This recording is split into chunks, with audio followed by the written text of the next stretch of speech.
نحمده ونصلي على رسوله الكريم اما بعد فاعوذ بالله من الشيطان الرجيم بسم الله الرحمن الرحيم رب اشرح لي صدري ويسر لي امري واحلل عقدة من لساني يفقهوا قولي۔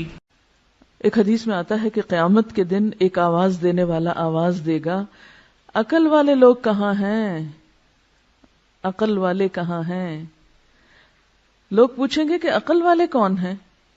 جواب دیا جائے گا وہ لوگ جو اللہ کو کھڑے بیٹھے اور لیٹے یاد کرتے تھے اور آسمان و زمین کی تخلیق میں غور کرتے تھے اور کہہ اٹھتے تھے خدایا تو نے ان کو بیکار نہیں بنایا، تو پاک ہے، بس ہم کو جہنم کے عذاب سے بچا لے۔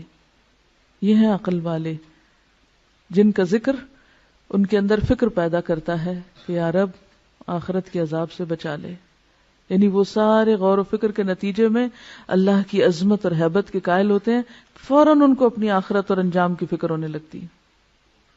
حضرت ابو ہریرہ رسول اللہ صلی اللہ علیہ وسلم سے روایت کرتے ہیں، ایک شخص چھت پہ لیٹا ہوا تھا، آسمان اور ستاروں کو دیکھ رہا تھا۔ دیکھتے دیکھتے اس کے دل پر اللہ کی ایسی ہیبت آئی، ایسا عظمت کا احساس ہوا کہ بولا خدا کی قسم مجھے یقین ہے کہ تمہارا پیدا کرنے والا کوئی ہے، تم خود نہیں بنے۔ یعنی ستاروں کو دیکھ کے وہ کہتا ہے اے اللہ تو مجھے بخش دے، تو جو بھی ہے تو مجھے بخش دے۔ اسے کوئی پتہ نہیں کہ پیغمبر کون ہے، کتاب کیا ہے، کچھ نہیں، وہ صرف نشانیوں کو دیکھ کر اپنے رب کو پہچان رہا ہے، کیونکہ جو واقعی اللہ کی عظمت اور ہیبت اور قدرت اور کمال کو جان لیتا ہے نا، تو اس کے دل میں پہلا خیال یہ ہے کہ اللہ پھر تو مجھے بخش دے، مجھے معاف کر دینا، میں بہت چھوٹی چیز ہوں، بہت گناہگار ہوں۔ جب کوئی اللہ کی قدرتوں کو دیکھتا ہے تو اس کو اپنی کوتاہیاں یاد آتی ہیں نا، اپنا آپ حقیر نظر آتا ہے، اور جو اللہ کی قدرتیں نہیں دیکھتا اس کو اپنی ہی بڑائیاں اور اپنے ہی آرٹ اور اپنی ہی ذہانتیں اور اپنے ہی کمالات پھر اس کی نگاہوں میں سمائے رہتے ہیں، میں یہ بھی ہوں اور میں وہ بھی ہوں اور میں ایسا بھی ہوں اور میں ویسا بھی۔ یہ سارے تکبر نتیجہ ہے اس بات کا کہ ہم نے اپنے رب کو نہیں پایا، پھر سارا وقت دھیان اپنی ہی تعریفوں اور اپنے ہی کمالات کی طرف لگا رہتا ہے۔ تو اس میں ایک اور بات یہ بھی پتہ چلتی ہے کہ تنہائی میں یاد کرنا رب کو اور اپنے انداز میں یاد کرنا اور واقعی یاد کرنا، کسی رٹے رٹائے جملے کی شکل میں نہیں یا کسی بنے بنائے سانچے کے طریقے پر نہیں، بلکہ حقیقی معنوں میں رب کو یاد کرنا۔ اسی لیے ایک حدیث میں آتا ہے کہ جو شخص تنہائی میں اللہ کو یاد کرے وہ ایسا ہے جیسے اکیلا کفار کے مقابلے میں چل دیا ہو۔ جو شخص تنہائی میں رب کو یاد کرے وہ ایسا ہے جیسے اکیلے ہی یعنی دشمنوں سے لڑنے کے لیے چل پڑا ہو، یعنی اس کا مقام اجر و ثواب کے اعتبار سے اتنا بڑا ہے۔ ایک اور حدیث میں آتا ہے 7 آدمی وہ ہیں جن کو اللہ تعالی قیامت کے دن اپنے عرش کے سائے میں جگہ دے گا، جس دن اس کے سائے کے سوا کوئی سایہ نہ ہوگا، کوئی سایہ نہ ہوگا۔ اور ان میں سے ایک شخص کون ہوگا؟ جو تنہائی میں اللہ کو یاد کرے اور اس کی آنکھوں سے آنسو بہ پڑے۔ کوئی نہیں ہے اس کے پاس، اکیلا ہے، وہ اپنے رب کو اس طرح پہچانتا ہے، اپنے رب سے اتنا قریب محسوس کرتا ہے کہ اپنی کوتاہیوں پہ نظر پڑتے ہی رو پڑتا ہے، یا اللہ میں گناہگار ہوں، پاک تو صرف تو ہے، ہر عیب اور ہر خطا اور ہر کمزوری سے پاک صرف تیری ذات ہے، مجھ میں تو بہت غلطیاں ہیں، تو مجھے معاف کر دے۔ اسی لیے ایک اور حدیث میں آتا ہے، حضرت عائشہ رضی اللہ تعالی عنہا فرماتی ہیں نبی صلی اللہ علیہ وسلم نے فرمایا اللہ کی وہ مخفی یاد جس کو فرشتے بھی نہ سن سکیں، یعنی اتنی گہرائی میں اللہ کی یاد اور اللہ کی طلب کہ جس کو فرشتے بھی نہ سن سکیں، اس کا ثواب 70 درجہ زیادہ ہے۔ ٹھیک ہے زبان سے بھی ذکر کرنا چاہیے، بلند آواز سے بھی کرنا چاہیے، لیکن تنہائی میں جب کوئی نہ ہو، صرف آپ ہوں اور آپ کا رب ہو، اور واقعی پھر دل کے پورے تاثر کے ساتھ یاد کر کے روئیں، وہ چیز ہر ریاکاری سے پاک ہوتی ہے، ہر دکھاوے سے، کیونکہ اس میں آپ دیکھیں آپ اتنے قریب ہیں نا، آپ دل ہی دل میں سرگوشیاں کر رہے ہیں اپنے رب سے۔ عموماً آپ نے دیکھا ہوگا بچہ دوڑا آتا ہے آ کے ماں کے کان میں بات کرتا ہے، بہن بھائیوں کو بھی نہیں بتانا چاہتا، باپ کو بھی نہیں بتانا چاہتا، کبھی آپ نے دیکھا ہوگا چھوٹے بچوں کو صرف ماں کے کان میں. اب بھی کبھی میری بیٹے سے چھوٹے سے بات ہو نا تو وہ فون پر بھی سرگوشی شروع کر دیتا ہے. اور اتنا پیار آتا ہے نا کہ کچھ چیزیں ہوتی ہیں وہ صرف ماں سے شیئر کی جاتی ہیں. تو اللہ تو 70 ماؤں سے بڑھ کے پیار کرنے والا ہے. ہم کیوں نہیں اس سے سرگوشیاں کرتے؟ کیونکہ سرگوشی انسان کس سے کرتا ہے؟ جس سے سب سے زیادہ محبت ہوتی. دل چاہتا ہے نا انسان اس کے کان میں آہستہ آہستہ باتیں کرے جو کسی کو پتہ نہ چلے. تو جنہیں اللہ سے شدید محبت ہوتی ہے وہ اللہ سے بھی اسی طرح چپکے چپکے دل میں بھی پکارتے ہیں اس کو اور سرگوشیاں کرتے رہتے ہیں. اور پھر جب ڈوبتے ہیں اندر تو واقعی ان کے منہ سے ایسے کلمات والہانہ انداز میں نکل جاتے ہیں کہ جس میں اللہ کی بے پناہ حمد ہو.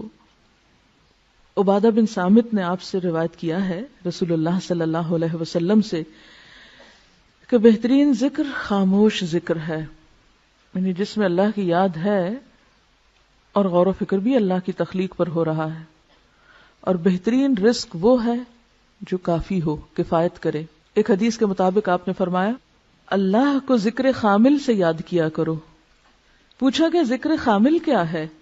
فرمایا مخفی یاد، ایسی یاد جو سب سے چھپی ہوئی ہے. اور اسی کے بارے میں فرمایا جو ایسا کرے گا اس کے گناہ معاف ہو جائیں گے خواہ وہ سمندر کی جھاگ برابر ہی کیوں نہ ہو. تو یہ جو صحابی کے منہ سے الفاظ نکلے تھے یہ کوئی معمولی الفاظ نہیں تھے، انتہائی محبت بھرے اور اللہ کی شدید محبت میں ڈوبے ہوئے الفاظ ہیں. ربنا ولک الحمد حمدا کثیرا طیبا مبارکا فیہ، یعنی جیسے بس نہیں چلتا کہ اور کیا کیا کہہ جالے. اسی لیے اللہ تعالیٰ نے 30 فرشتے مقرر کیے کہ تم اٹھاؤ اس کے ثواب کو، تم لکھو اس کو. حضرت عبداللہ بن ابی اوفا رضی اللہ عنہ روایت کرتے ہیں کہ جب رسول اللہ صلی اللہ علیہ وسلم رکوع سے اٹھتے تو قوم میں یہ دعا پڑھتے تھے سمع اللہ لمن حمدا اللہم ربنا لک الحمد ملء السماوات وملء الارض وملء ما شئت من شیء بعد.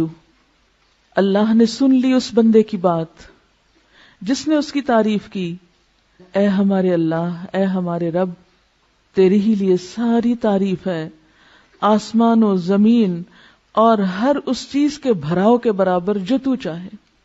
یعنی میں تیری تعریف کر رہا ہوں اتنی جس سے آسمان بھر جائیں، جس سے زمین بھر جائے، اور پھر اس کے بعد جو بھی چیز تو چاہے بھر جائے، کیونکہ ہمیں تو پتہ نہیں اس کے بعد اور کیا ہے.